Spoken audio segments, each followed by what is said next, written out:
Word.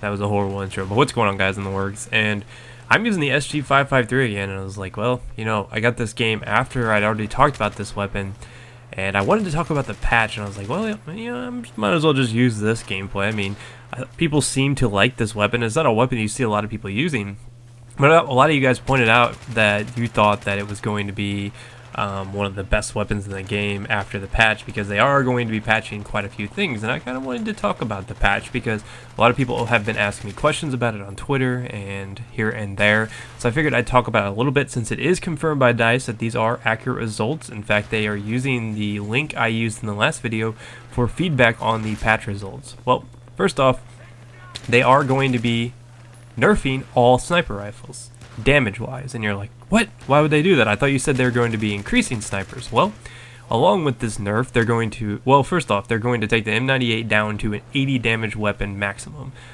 which is going to basically render it it's going to lose the advantage of high damage, and they're going to increase all other bolt actions, so like SV98, L96, M40 from 75 to 80, which is a substantial increase, making all bolt actions essentially do the same damage. The one advantage the M98 will now have is it does have a slower drop off, which means it'll hold higher damage for a longer amount of time. So it still does have some advantages, but the major advantage it has is now gone. With that though, they are increasing the upper chest hitbox to a 1.25 multiplier.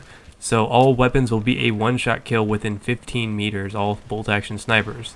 So you guys who like aggressive recon and consider yourself very accurate, as you know that I like to snipe, and there's the end of my run right there. You will be able to get one shots in the upper body within 15 meters. After that, you're going to need two shots just like anything else, or a headshot. So as long as you aim at the head, there's a high chance that you're going to get that headshot. So that's pretty exciting. Now, other weapons they are messing with, it seems like every weapon across the board is getting tinkered with to a certain extent. Now, the G3 is a weapon you don't see a whole lot of people use. I think I have like 100 kills with the G3. And it is a high damage, low ammo count weapon. It's similar to the Scar. They are increasing the damage to that to 34 from 30, which means it'll now be a 3-bullet kill, and it'll kind of give people incentive to use it because it does have a lot of recoil. Most other assault rifles, they're going to be increasing the minimum damage upwards of 1. I mean, you could go through and look at the specifics of what is going on in that. I will link it. Like I said, DICE has confirmed all this information. They're looking for feedback.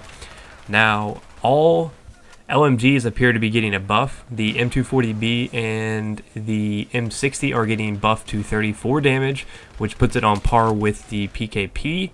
So that's interesting, but they're also increasing recoil by almost double on the M249, the M60, and so forth. I mean, you could go, like I said, go through and look through the specifics on that. I just wanted to point out a few things that I thought was kind of crazy, which I think it's going to be bad for LMGs to get a recoil increase, especially to 249, because I mean, LMGs are already outclassed, so it's not really going to benefit them to get increased damage if you can't hit your target because of all the recoil. So I really think they're trying to encourage people to use the bipod, which they will be fixing as well. Now the SKS is an interesting addition here. The SKS will actually be getting nerfed. It'll be getting buffed to a, let me see here, let me confirm this. It's going to be getting buffed to less drop off. And I think they're also increasing the damage on it by like 5 points, so it can be a 3-bullet kill now instead of a 4 at some ranges. So that's pretty cool. And they're also going to be increasing max damage on the slugs from 50 to 75. I think that's on the semi-autos. I don't know. You'll have to go through and look at the specifics, but across the board, it looks like shotguns are getting buffed just a little bit, not a whole lot. And they will be nerfing the frag rounds. I'm sure a lot of you guys are happy to hear that, so no problems there. But the biggest problem I see with this patch is they will be nerfing all PDWs basically, and by nerfing it they will be increasing the damage, but with this damage increase they are going to be increasing the hip fire spread when moving, which means that you can no longer kind of spray from the hip and move around, which is really kind of lame in my opinion. And they're also increasing the drop-off, so the drop-off is going to happen much quicker on a lot of these PDWs. So the MP7 is no longer going to be a beast like it used to be, which is kind of unfortunate. And then there's a lot of patch stuff, like for attachments that they've gone through and changed a little bit. So you have to go through and look at that stuff. But overall, it looks like every weapon in some respect is getting changed. So you might want to go in and see what's happening to your favorite weapon, because most likely it's getting tinkered with a little bit. But anyways, this video is coming to an end. Hopefully you guys enjoyed this, and like I said, click the link in the description to check out the patch, and I will see you guys on the battlefield. Peace. They come for our blood, but drown in their